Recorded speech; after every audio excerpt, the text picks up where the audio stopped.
Hey team, welcome back to the Music Majors Club Unpacked. My name is Jesse, and today we are finally listening to the brand new album, The Life of a Showgirl by Taylor Swift. Y'all, it's been a long time coming, but we are finally getting this album, and we've got a whole lot going on here on the channel, so be sure to like, subscribe, do all the things, join our community. We are so excited to have you here to talk all things music, listening to music, teaching music, everything music, so be sure to join. Today on set, we have quite literally a new set. We have had a lot of changes here in the Music Majors Club household in more ways than one, and we have a whole new set. We're in a different space. I am so excited to kind of debut that here in the concept of The Life of a Showgirl. Why not be a bit showy here and have a whole new set, fresh mindset, fresh space, and even a new logo, which we absolutely love. Everything is new here on the channel, so this is just like such a cool time to be around and be here. Shout out to my bestie JB for creating this iconic logo. I am so excited to enter this kind of new chapter and new era with that in mind. And the reason we're in here is because guess what? This is our new guest room, creative room space between me and my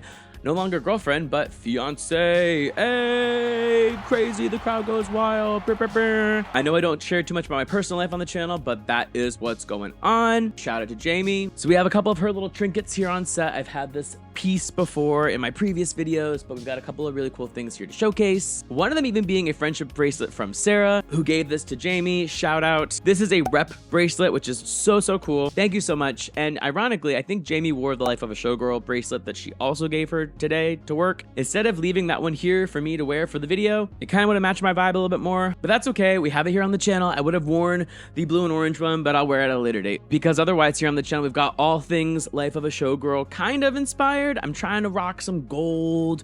I'm kind of trying to rock some bling here to look a little bit showy, kind of let the whole place shimmer in a way. I have some of my other Taylor Swift merch here. I've got the iconic TTPD snow globe. I have another snow globe from her as well, the folklore snow globe, and a couple other just like gold little trinkets here in the space. So that's kind of what I have going on the set as far as Life of a Showgirl related content. As far as everything else Taylor goes, I feel like most of us weren't really over the TTPD era in some ways, but it is exciting that we're getting into a more possibly joyous, exciting phase and era and leaving the kind of like dark, mellow and gloomy era behind. In my experience, Taylor's really known for doing a lot of music in that kind of feel and vibe, but a lot of her roots and mainstream music is based in pop and a lot of the concept that hopefully we're getting in this new album. Now, my experience with Taylor goes back really to Folklore. That was my first real album that I got into myself during COVID. I have a whole unpack on that as well if you want to go check that out. And it's funny because that kind of was like that mellow and melancholy vibe and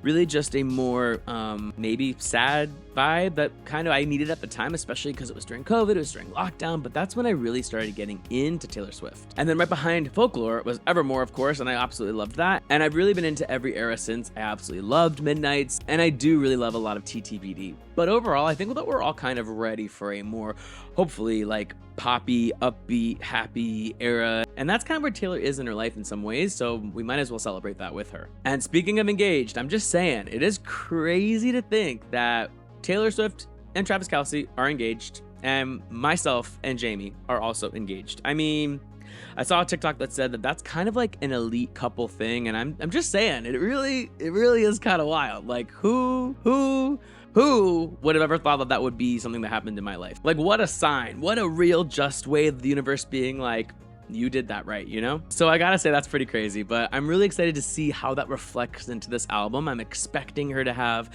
just that positive impact of her engagement, the positivity from her relationship, really being in the best space of her life, I think, and the most successful in her career. In some ways, I kind of believe the speculation that maybe this was an album that she created before TTPD or during TTPD and it was unexpected. And in some ways, I kind of do believe the concept where she created this album in a way of maybe she was recording Reputation, some of those vault tracks. This is a whole fan theory, of course. And then she realized how much of a positive space she was in, working with some of her previous producers like Max Martin, and realized like, hey, we really could actually make a whole new album using our vibe. I can kind of see that. And who knows what the timeline always is. There's always things that kind of get in the way between what we see in reality and what goes on behind the scenes, of course. But I could kind of see how TTBD was not part of the plan, and then Midnight's was supposed to be, and then Life of a Showgirl also like intertwined and kind of, I don't know, I feel like the roadmap is just all over the place with the album trajectory, you know? So who knows? All we can do is speculate, and at this time, the real rumor is that Reputation vault tracks are coming next, allegedly. At the time of this recording, this is the next day. This is October 3rd, like morning of October 3rd. We didn't stay up all night till midnight. I'm sorry. I did that for TTPD, and I was like, I am just this. I'm too old for this. I cannot stay up till 3 a.m. Filming, recording.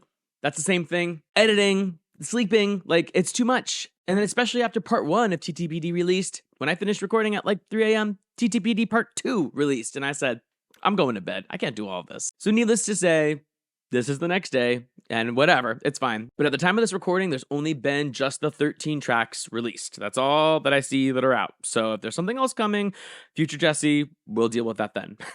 But anyways, the album trajectory, who knows? We're just here for the listen. We're here for the experience. We're here for whatever Taylor's releasing. I'm excited. This is just like a moment in time that I feel like every time Taylor Swift releases an album, it is like the whole world just stops and is ready for it. You know, the fact that she's just at the height of her career, she's the biggest pop star in the world, she's the most influential artist, she's won all these acclamates, she's just at the top of her game, and I feel like this is just a really, really awesome time to be a Taylor Swift fan. And in some ways, if you're still not a Taylor Swift fan or you just hate Taylor Swift to hate Taylor Swift, that's okay. This could be your chance to come in. Honestly, just let loose a little bit, like who cares? Anyways, so from the engagement to the announcement of the new album on Travis's podcast, truly what a time to be alive. I think most of us thought that after the Eras tour, she was really going to take a break, and she did. And to be honest, I really was not expecting all of this to come from after doing the Eras tour. I really thought she was going to be on like a real long hiatus. I thought that TTPD ended with the anthology in a really nice space. I feel like it really wrapped a nice bow on her discography, really. And this kind of disrupts that, I feel. And that's kind of the vibe that I'm getting going into a lot of the promo and some of the things that have been released so far, like the imagery, the breaking of the glass, the exit doors, the exit signs, any of that kind of stuff. I feel like this is just, I don't know, it's disrupting where I thought Taylor was. I really didn't expect any more music from her for a while. It seemed like she wanted to kind of settle down, get married, have a family, and do all those wonderful things. And maybe she is. Maybe she's doing that kind of like behind closed doors, which also is totally fine. I don't think we need to see every single thing that she does. But I was a little bit caught off guard when she announced a new album because, like, I didn't expect that. With no more time being wasted, let's start taking a look at the album, The Life of a Showgirl. This is TS12, as some say. And I don't know, I feel like this is her return to pop music, her working with all of her previous pop people. Max Martin, Shellback. I'm really excited to hear how possibly this is her return into the pop space. We have 13 tracks. We are clocking in at 42 minutes. 13 tracks. Hello. Whoa. 13. 42 minutes so far. Oh, it's actually only 12 because 13 is like the little promo. But either way. PSA, the way that I do my reaction videos is I typically listen to the entire song by itself. I know, burn me at the stake. I don't pause. I don't go through and make little snippets and give little comments here and there through pausing. I do give my feedback and my comments in the moment, but it takes a ton of editing to pause and reset and pause and reset, and it's just like a lot of work. So if you hate that, I'm so sorry, but I also want to hear the entire sonic experience of the song by listening to it in its entirety. I feel like pausing kind of breaks and does not allow for the full experience to be experienced. So that's just a peek behind the curtain how I do things here at the Music Majors Club. Hopefully you love it. It's time to get into the life of a showgirl, y'all. I'm nervous. I mean, I don't know what to expect here. I think going into the album, my most anticipated, honestly, I've stayed offline social media. I haven't heard anything. I haven't heard any of the songs. I don't know any of the speculation. I've done my due diligence not to have any biased opinions going into my first listen as a true live reaction. I feel like the Fate of Ophelia is possibly going to be one of my favorites just based on some of the imagery that we've seen. I like to think Cancelled would be kind of cool because it has that different like font and it has a little bit of different appearance. And then, of course, Life of a Showgirl featuring Sabrina Carpenter. I highly anticipate that to be a pretty good song, too. In true Taylor Swift fashion, cats disrupting a video and cat hair flying everywhere just kind of feels right. This is iconic. All right, let's just get into it. Here we go. This is The Life of a Showgirl, starting with The Fate of Ophelia. Oh my gosh, is this really happening? Let's get into it. Here we go. Okay. Piano starting. Soft piano. Mellow piano. I heard you calling on the megaphone. You wanna see me all alone. Not the megaphone from the Target ad. Okay. I can see it all. I can see you, Taylor. Okay, pop. Yeah. This kind of has like a Lana Del Rey vibe. Maybe Selena Gomez vibe.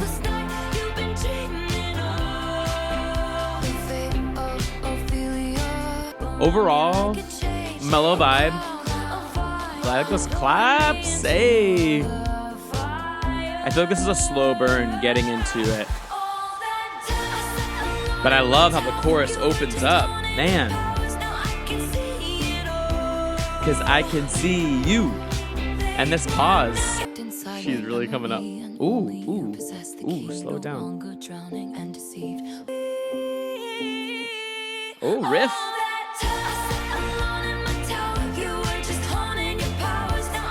Okay, I love that tower thing, man. That's cool. You saved my heart from the fate of Ophelia. Dang. Okay. Whew. Interesting opener, honestly. Interesting opener.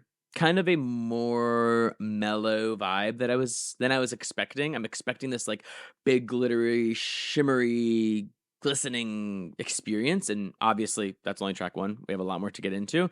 But a little bit more mellow and like darker than I was expecting, I suppose. Of course, that was Taylor, Max Martin, and Shellback. I think, if nothing else, I get the imagery really well. I think I thought she was going to talk about herself being Ophelia, and I love actually that, in fact, she's saying that you saved me from the fate of Ophelia. So the girl drowning from, the experience, and of course this is already all out there. You can research it, read it. I know we probably already have, right? The girl drowning to death because of her ex-lover or ex-husband. And she's saying, you actually saved me from what that would have been, which is actually, a really nice message.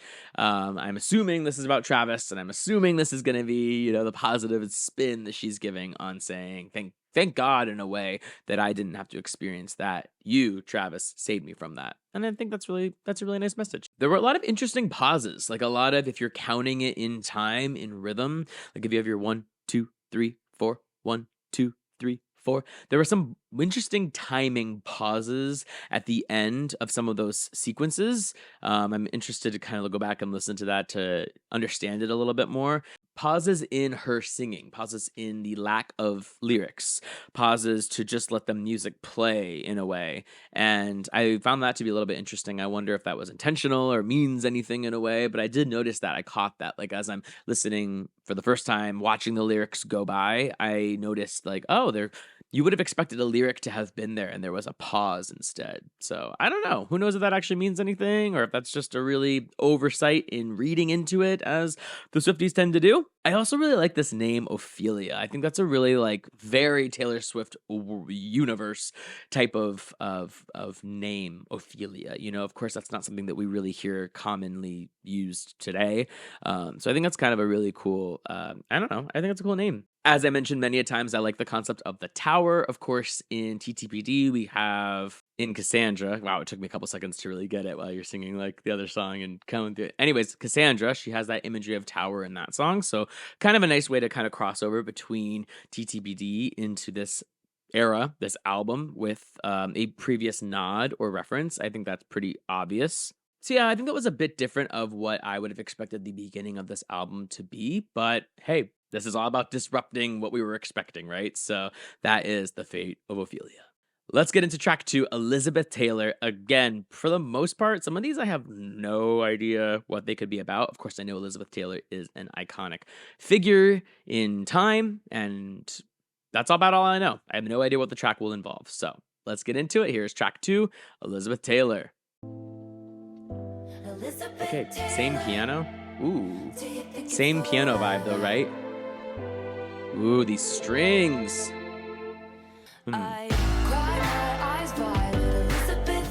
Okay, we opened it up. She just took the whole floor out and it dropped down. Travis. I'm so glad that opened up because I was like, dang, another kind of like slow vibe. This is giving very Reputation vibes. Not sonically, but lyrically. Ooh, that piano. I think it's a harp, actually. Maybe both. Hey, love that drop. Hey, hey, hey. So still a slower vibe, but like more upbeat in a way. All right, upper harmony, come on. I hear you. Oh, okay. You're only as hot as your last hit. Like her music, right? Not mine. Not a Speak Now reference. That was more the vibe I was expecting so far. I think of this album, we opened it up. Thank God. When she started with just the piano again, I was like, "Hey, I'm literally a pianist.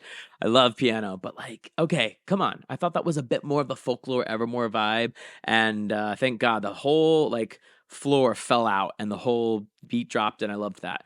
I really like the imagery. Again, in this track, I love the violet color. I haven't heard her in my experience. I haven't heard her really say reference the color violet too much, I don't think. So I like that was a repetitive color that we were kind of being shown.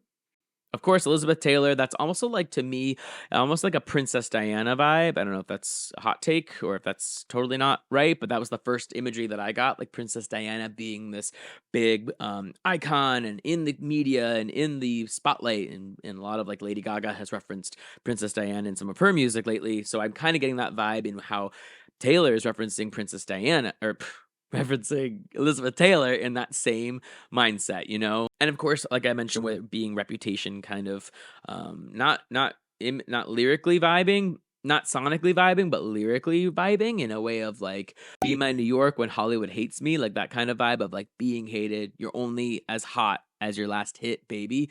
That seems very Reputation referenced in a way. Been number one, but I never had two. I still am trying to wrap my head around that, what that really means. Is that about her music? Is that about her relationship? Been number one, but never had two. Overall, I think the instrumentation is really what helped sell this song. In a way, I loved that string. Oh my gosh, the way the strings opened up and the harp, that like right when the beat dropped in the chorus, the way that harp went up. I thought it was piano at first, and it might have been, but I really loved that. That just like really painted the picture of this like lavish and luxury, and I'm getting the imagery of The Great Gatsby and getting that imagery of Daisy, like when at the beginning she's in that big living room or whatever room that is, and all the curtains open and the Lana Del Rey starts blasting. That was the imagery that I think she's trying, in my opinion, to convey here as Elizabeth Taylor, with that luxury and that that beautifulness, but in a way, at what cost, right? That's kind of the whole concept here, is the life of a showgirl, at what cost? And I'd trade the Cartier for you, or whatever it said. Just kidding. Like, what does that mean? So I don't know. I think that's really kind of trying to I think that's really tying in that concept of life of a showgirl, and really what we're about to get into with this album. All right, team, on to track 3. This is Opalite. Opalite? Am I saying that right? We're about to find out. Here we go. Let's take a listen to Opalite. Hearing. Okay. Here we go. More lovers. Ooh, a little. Let's see. Yep. Hey. All right. I got a little goosebumps there. I almost feel a bit of a disco coming on. This is an interesting track. It's like California vibe of a guitar, but disco in a beat. I need to look up what Opalite looks like, I guess. Okay. Building on a massive harmony here. Sheesh. Ah, I almost expected a modulation there. Go up a key. But okay, we'll take it. I like this lyric. You had to make your own sunshine. That felt super Lover track. Like, that felt like it could have been a song on Lover. And that's not a bad thing. That was just like giving very Lover vibes. I've got to look up Opalite. Like, what a word to say. Ooh, okay. Am I an idiot? Do I like not know anything? Opalite. Yeah, okay, got it. Very beautiful, very shimmery. I mean, I hate to stretch. That kind of looks like the colors used in the Lover album cover, right? Little blue, little pink, Opalite. I think it's a reference, and I'm going to roll with it. I'm going to clown with that until proven otherwise. And I think that's kind of the whole message here is, you know, going through a relationship, whether it be romantic, whether it be platonic, friendship, when something comes along and doesn't work out, and it's probably for the best. Opalite is kind of the visual she's painting here that hopefully after you go through all those bad things and the bad stuff, the onyx in your life, you've got to finally see the Opalite and you've made your own sunshine. And that visual of the onyx being dark and negative, and I don't know, first thing I see when I look at onyx in this picture is reputation in a way. When you go through all those bad things, you finally get to the Opalite, to the good things.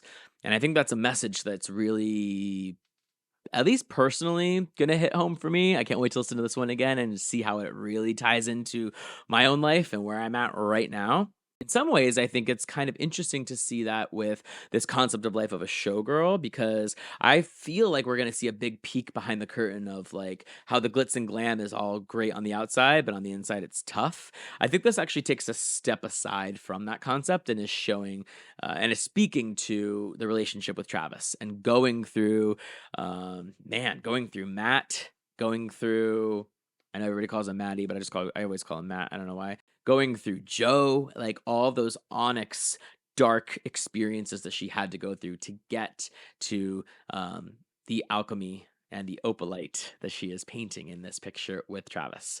So I mean, hey, and like I said, that sounds like a song that's on Lover. That sounds like it was an unreleased track from Lover, and I think that that's a nice tie-in to be able to like maybe nod to the fact that she's kind of in a Lover era right there, being like, man, I wish I could have had this on my Lover album and it had been about Travis instead of Joe or whatever. And a nice kind of way to reference how she's in love and how she's feeling the alchemy. That's like the vibe I get from TTPD is alchemy in this. So I like that a lot. That was no, and like disco, right? A disco vibe, like happiness. I could picture like the disco ball spinning above her, you know, kind of just like jamming out with the love of her life. A mirror ball, you might say. Man, I'm not gonna get through this unpack without referencing every single Taylor Swift era ever, evidently. But hey, we're all Swifties, right? All right, track 4. Let's get into Father Figure. Again, no idea what this is going to be about. I don't know. She seems to have a really good relationship with her father, so Scott, right? So let's see if this has anything to do with Scott or not. Let's get into Father Figure. Here we go. Just a lot of these like heavy drum focused tracks, like drum kit.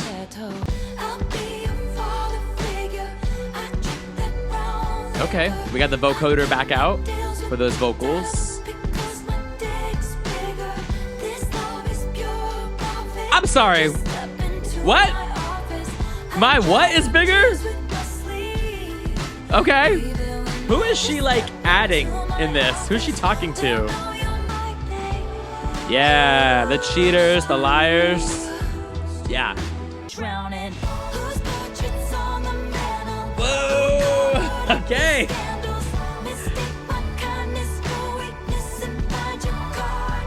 Not the decline credit card. Oh! Oh!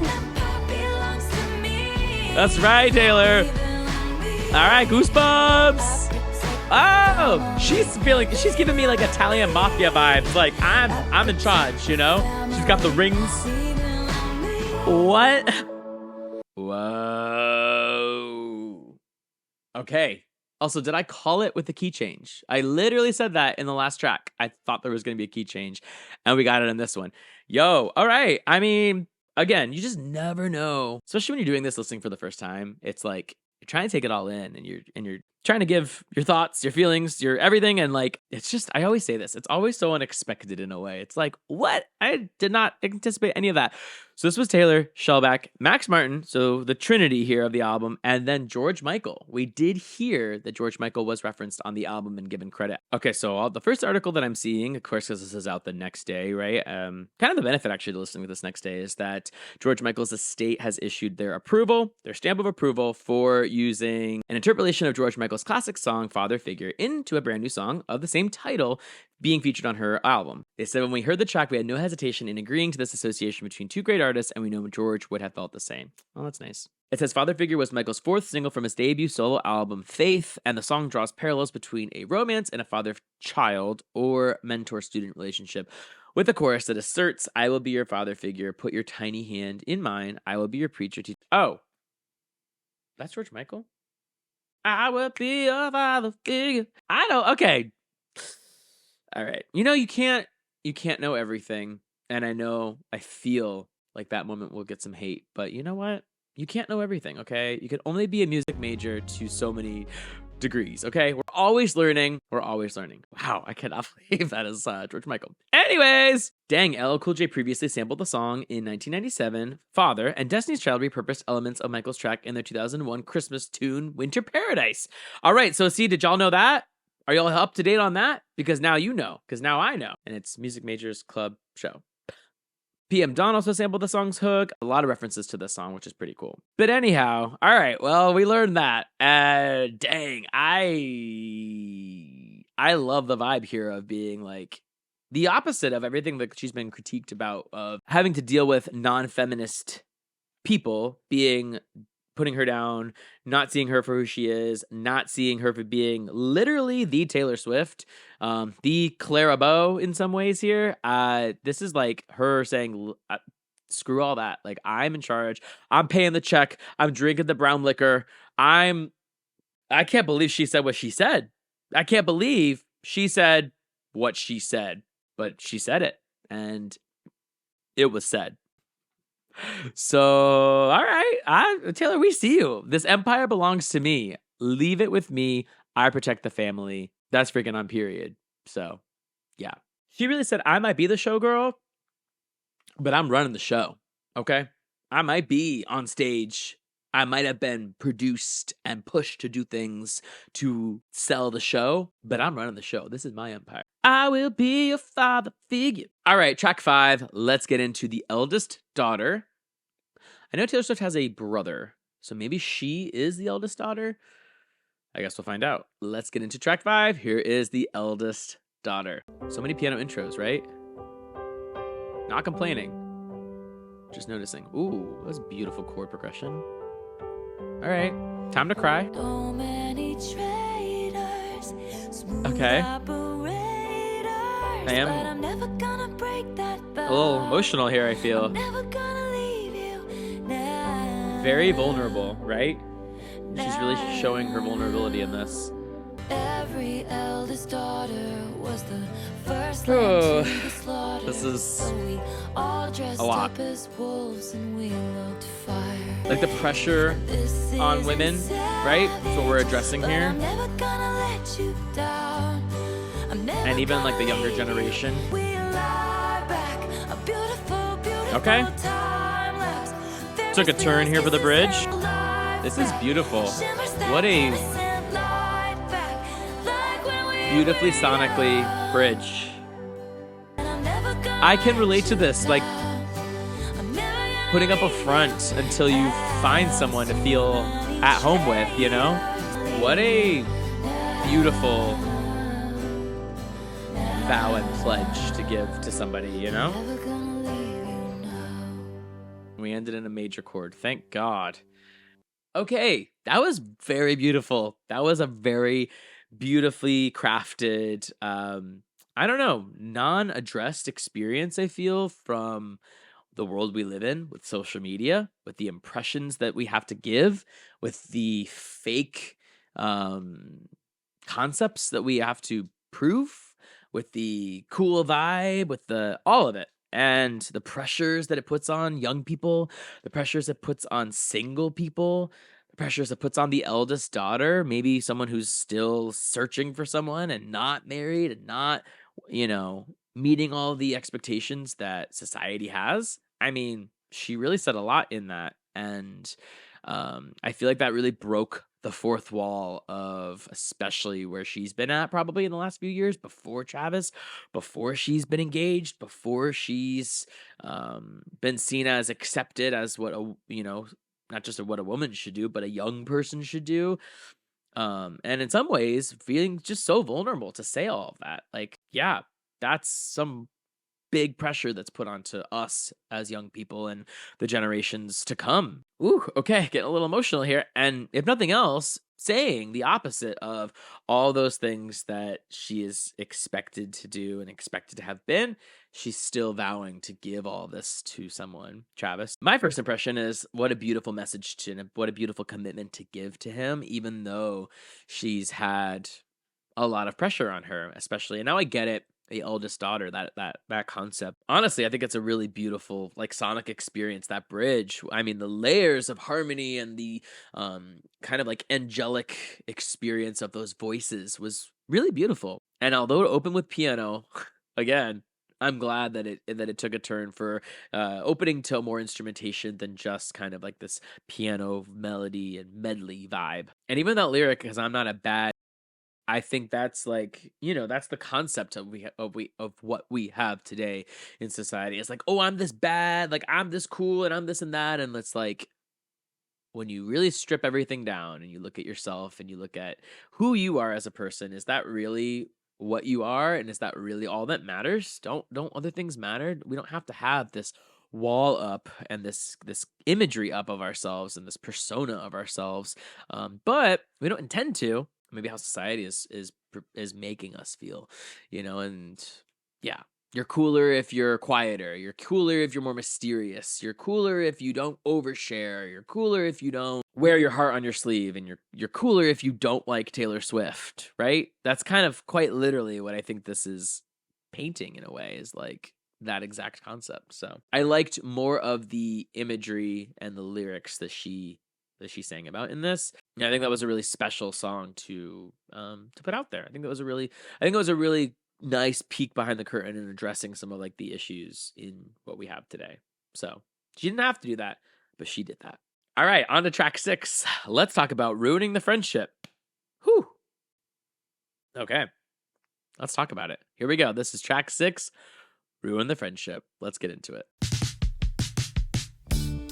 Okay. I thought it was going to be a little faster, but we're vibing. And it was not an invitation.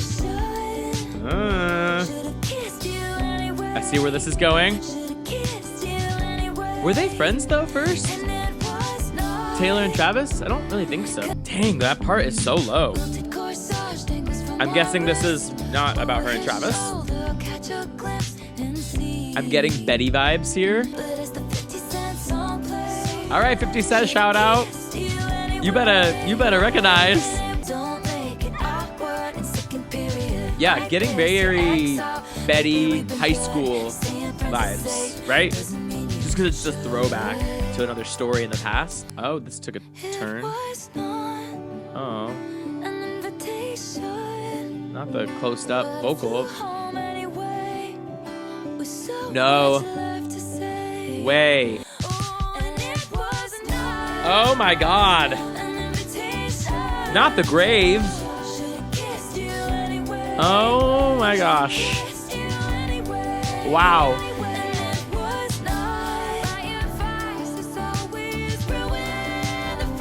Okay, she broke the chorus structure here. Holy macaroni. Oh my gosh. Who is this about? Holy cow. All right. That took a freaking turn.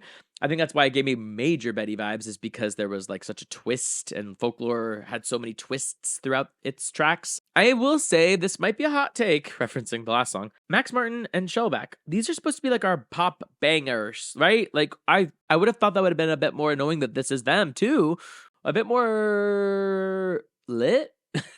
But okay, hey, like that almost felt, dare I say it, that almost felt more Jack Antonoff than anything else. But hey, it is what it is, right? Wow.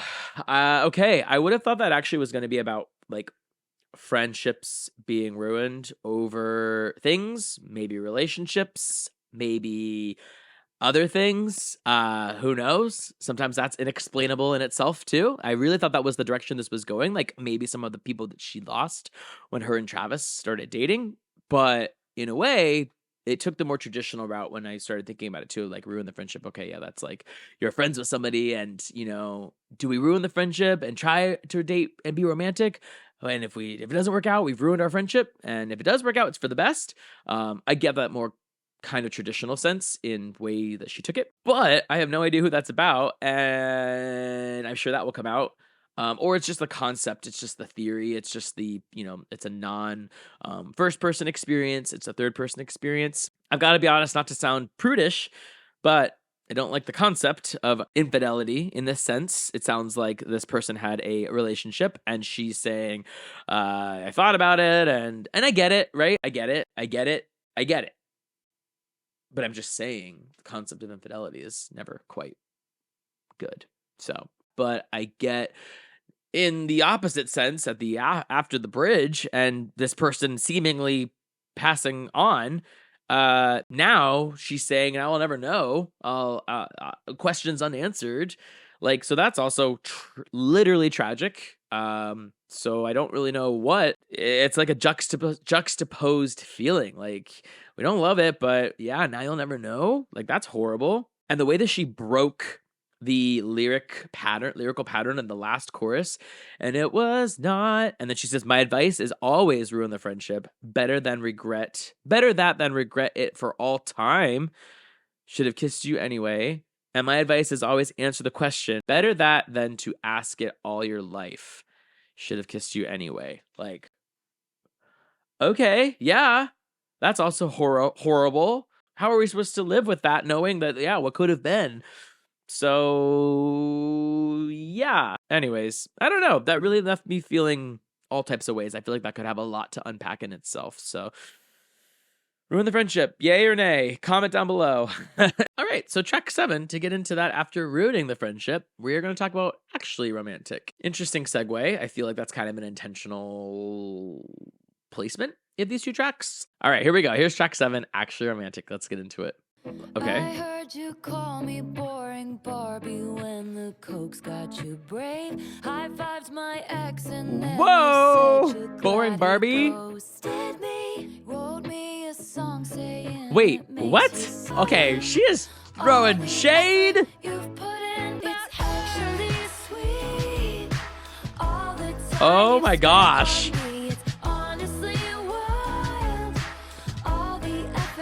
I feel like this is Kim Kardashian related, but I know she's had some stuff with Charlie XCX, and I feel like that's what this is. I don't know. Oh. Is this like Renee Rapp vibe? Hey, oh my gosh.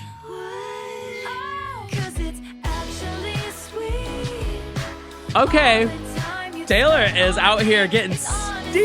I cannot believe she just said that. Oh my gosh. Okay, she is not holding back. She has got the gloves off. Holy macaroni.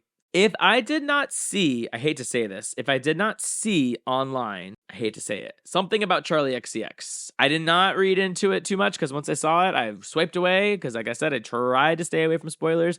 But I feel like that is something with Charlie XCX. I did not know that they had any beef. If they do, that was some freaking tea. And I would have gotten more of a Kim Kardashian vibe just knowing her past and knowing the Thank You Amy song was purely about Kim Kardashian. So I don't know, man. That was also very steamy. I mean, what a love song in a way, a romantic song to write about someone. And also like kind of a funny take to be like, okay, I'm over it. I'm not involved. You can do whatever you want. You can say all this to your boyfriend, your partner, whatever, but you should probably take my name out of your mouth, right? Like from the first words, I heard you call me boring Barbie when the Coke's got you brave. Boring Barbie is crazy. And that's also the reason why I think that it's about Charlie, because, I mean, you know, the Coke reference. Just because Brat Summer was very what do the kids even call it? Anyways, so that's why I feel like that's about her, but who cares? I love this concept as far as like, you know what? You're actually giving me more attention than a lot of other people have. And what's that say about you? You know, what you got going on? How are you really thinking about me? And I'm going to use that. I like that. So was it actually romantic? Who knows? And who knows what the response and the retaliation will be. But another very crazy lyric. A lot of steamy lyrics. Steamier than I would have expected. And we're locked in. All right, team, let's take a listen to track 8, Wish List, with the dollar signs of the S's, wish and list. Yeah, this sounds interesting. Well, I haven't heard it yet, but the concept sounds interesting. Let's get into it. Here is Wish List. Let's do it. Ooh, what even is that? Here's the Showgirl stuff we've been talking about, right? Are we gonna have a beat drop? Nope. Not yet.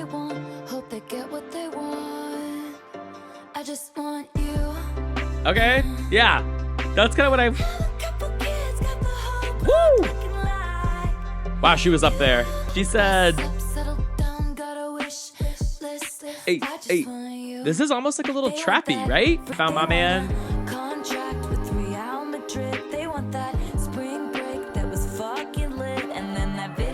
What was that key change? That was weird. Hey. I feel like that kind of like vibe, you know? Also, that is just so high. This feels very Jack Antonoff. Again, like what? That change was very Jack. Hey. Yeah, leave him alone. We out here. Was that a whistle tone? From Taylor Swift?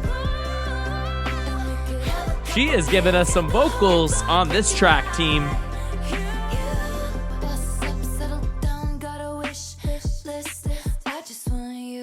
Okay.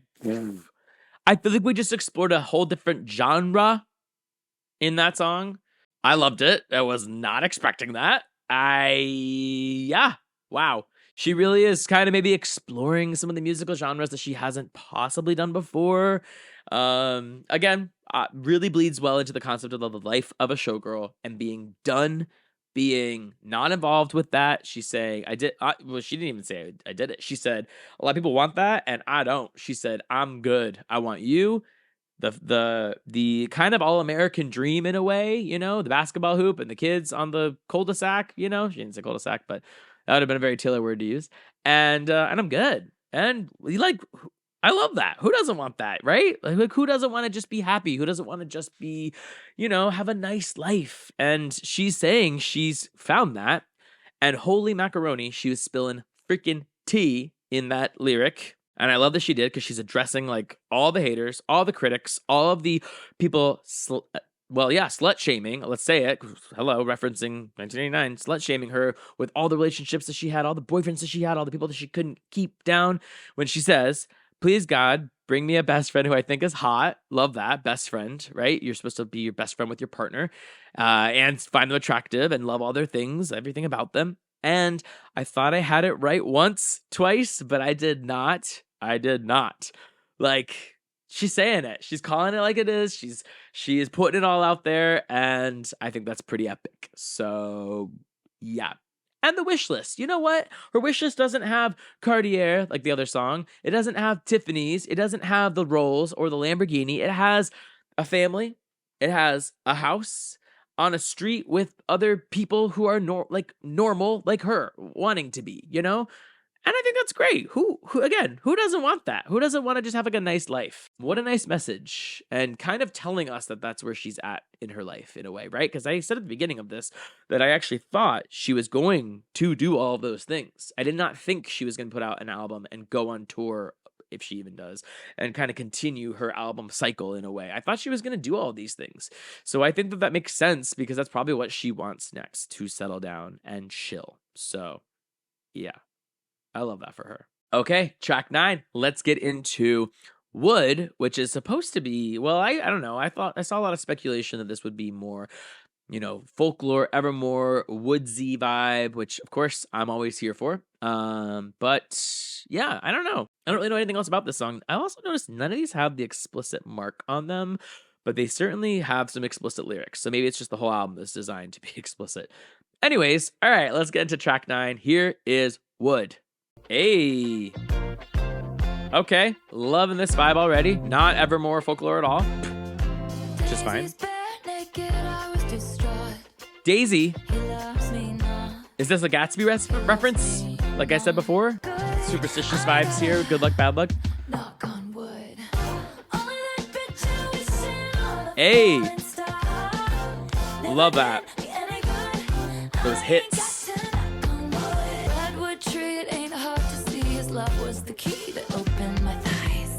Whoa! Not open my thighs. Steamy. New heights. Manhood. Those hits are so fun, man. Bum, bum, bum. Okay, this is steamy.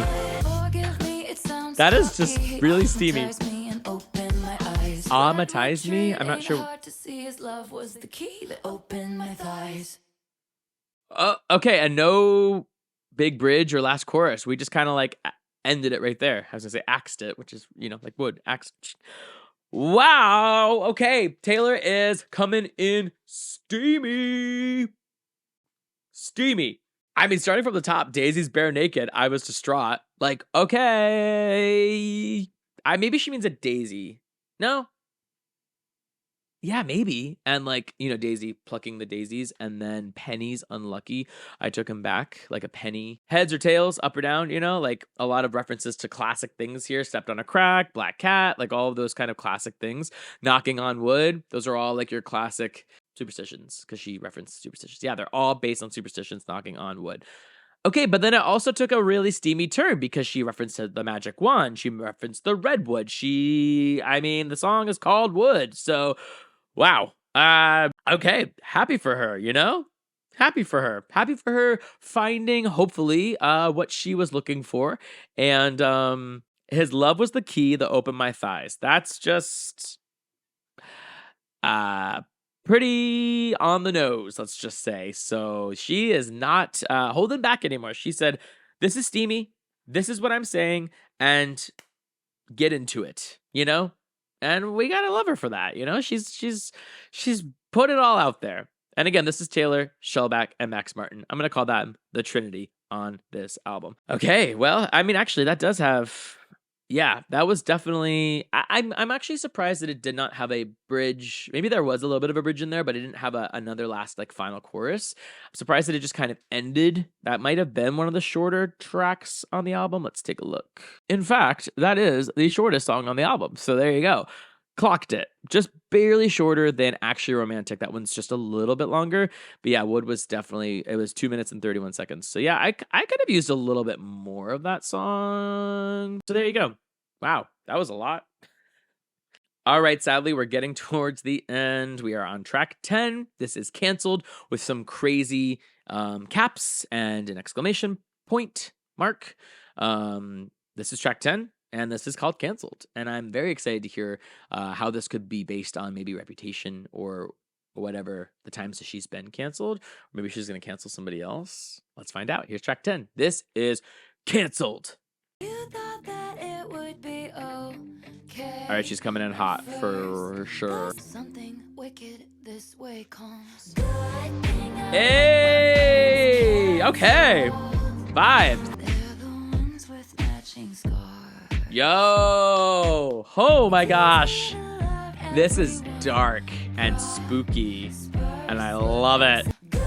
Hey!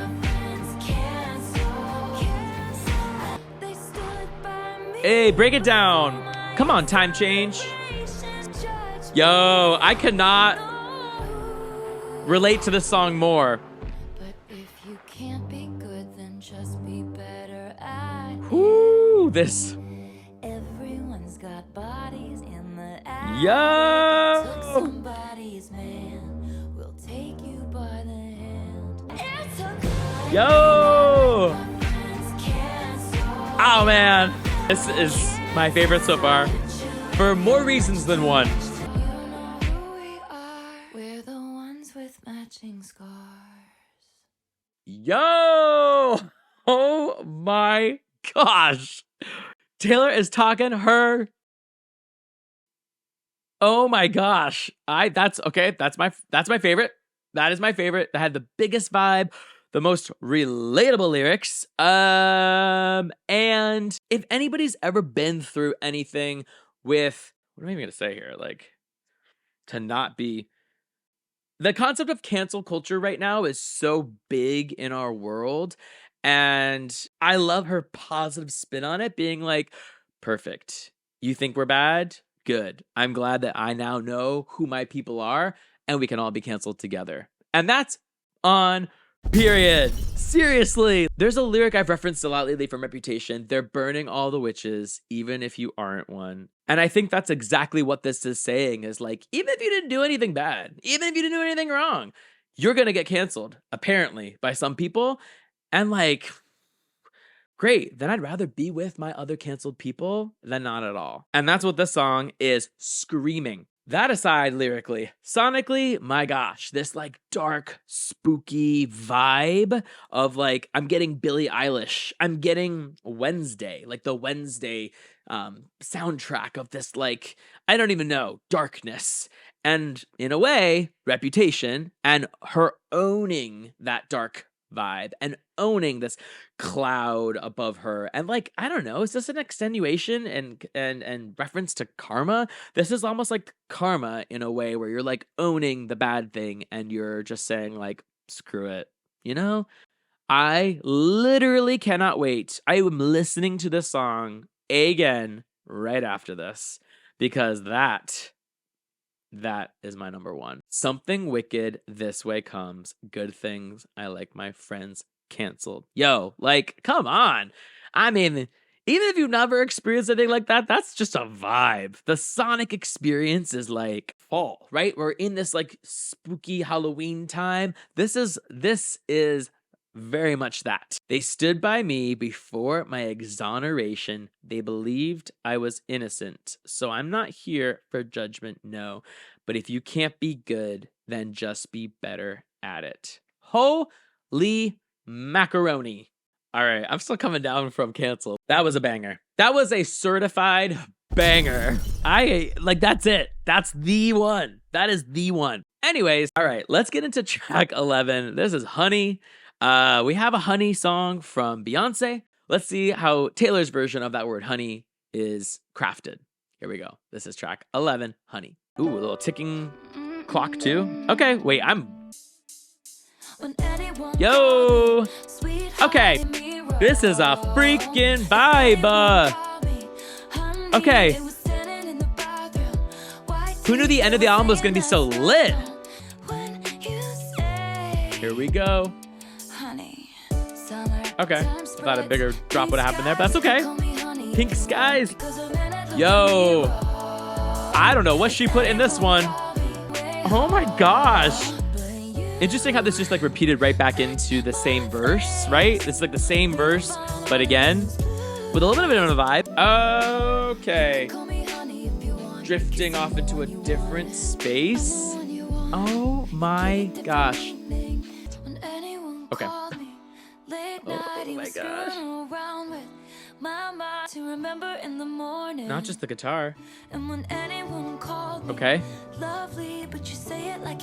Oh my god.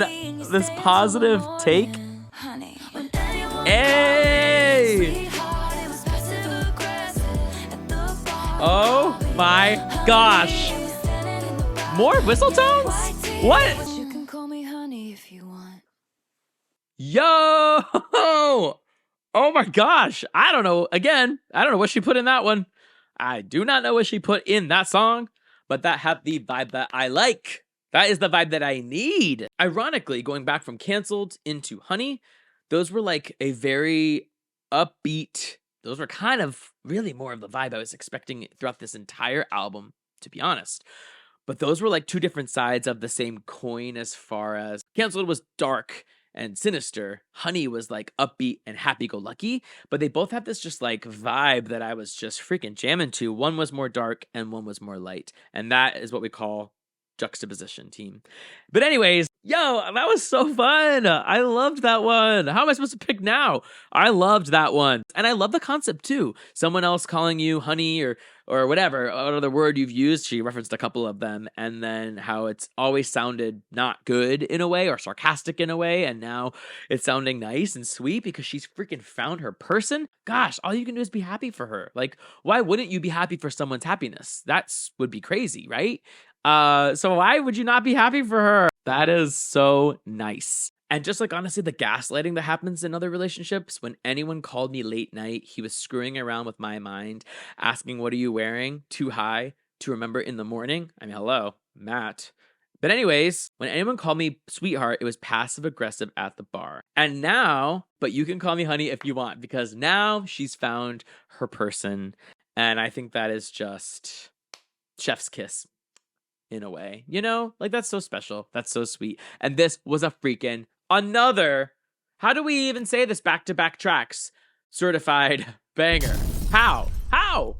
She freaking did that. She saved some of the biggest bangers for the end. And I will go down on saying that. All right, we've made it to track 12, the end of the album. I cannot believe it's actually here. This was a short album, right? This was shorter than I would have expected. Not even really 13 tracks, but 13 displayed because it has that other little thing. But anyways, The Life of a Showgirl featuring Sabrina Carpenter, her protege in a way, maybe, you know, to Sabrina Carpenter. I feel like grew up with Taylor Swift. She grew up, I should say, on Taylor Swift, not with. Like, she admired Taylor Swift. She then got to tour with Taylor Swift. So what an honor and what a nice little like privilege to get to kind of recognize her in a you know, in a sonical way on the album. So with that being said, here is the final track, The Life of a Showgirl featuring Sabrina Carpenter by Taylor Swift. Let's get into it. Here we go. Big vibes. Yeah. Love this beat. Let's go. Hey. All right, I'm gonna like this one.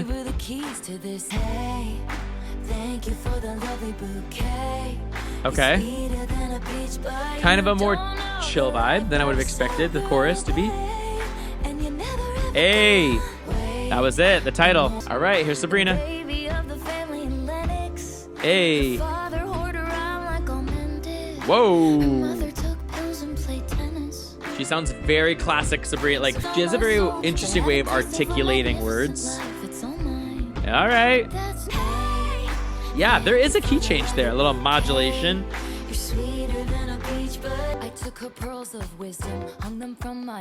Okay. Bridge is different. Whoa, this is taking a real turn. Okay, slow it down. Hey, oh, we're back. Hey. All right, we took a whole full circle. All right. Taylor's like, this is it. This is my life, my legacy. I wouldn't have it any other way.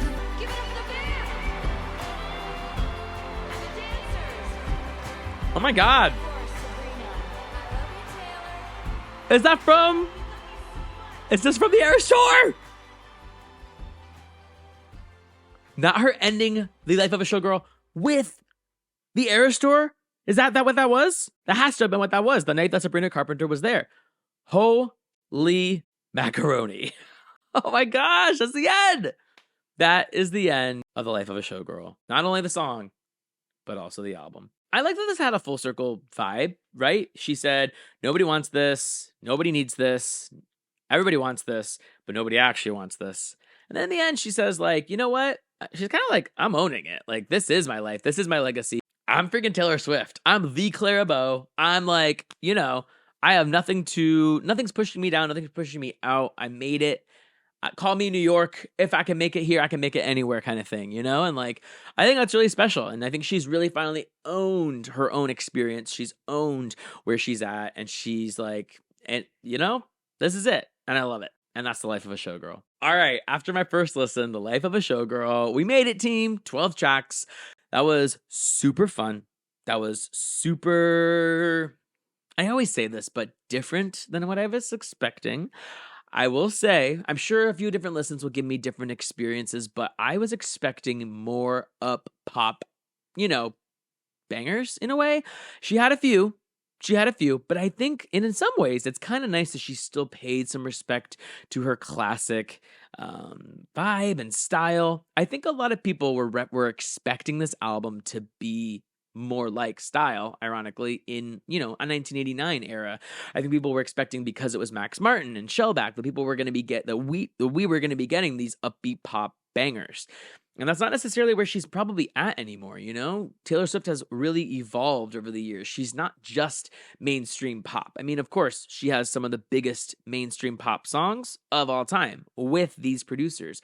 But she doesn't have to do that anymore. She doesn't have to give that again. She can, if she wants to, but she can give us something new and different. And she even explored a couple different genres in this album. And I think that's actually more probably respectable as an artist in a way, to not just do the same thing that she's already done. She could have, but she didn't have to. For me, I think my favorite songs, I mean, come on. I think number 1 is Canceled. And I think number 2 is Honey. I mean, those were just my favorites upon my first listen, the biggest vibes, the most fun. I don't know what number 3 is. Is it Elizabeth Taylor? I don't know. It's so hard after your first listen to like really choose your tops. I think at least those 2 for sure. From Canceled to Honey, those have to be my number 1s in a way, my favorites. I cannot wait to go back and listen to those first, and then really digest the rest of the album. Maybe I'll do a final thoughts after I've listened to everything to really circle back to my favorites, knowing where I was right now. What a ride, what an experience. It definitely did not have as much, like I mentioned, upbeat pop, but it also did not have as much of the negative side of that life of the showgirl. It actually had some of the more positive sides, I think, and the positive vibes of where she's at today and her relationship and Travis and all those good things. There were certainly some peaks behind that showbiz curtain that we got to see, but not as much as I was expecting. And I actually am happy that it wasn't just like, I can do it with a broken heart and everything kind of sucks being a showgirl. Like, that's kind of where I was expecting this to go in a way, and talking about all of those negative experiences that she's had being an artist and being Taylor Swift and being on the Eras tour. But in some ways, I'm really glad that we got to see more of her relationship. We got to hear the positive sides of what it takes to go through the strife and go through the hard times and to find love, fall in love, fall out of love, and then to finally find the one in the end. So I don't know. I feel like whether you know Taylor Swift or not, you know that she's kind of grown up in the industry. You know that she's had relationships that have been great, that have sucked, and there's just no way to not be happy for her, I think, because why would you not be happy for someone's success, to circle back to that concept? And I think she did a really good job painting that picture, and I think that's something that more people need to hear now than ever. So I loved it. I'm excited to get back into it. We'll do a final thoughts. I'll circle back to give you my real opinions on everything, but what were your favorites? What were some of your standouts? What are some things that I missed? I know, we'll hear it in the comments. I didn't stop and pause. We get it. But let me know what your thoughts are on the album and where you are right now after listening to it for a few times. Be sure to become a music major, and we'll see you next time. Thanks so much for being here. Bye.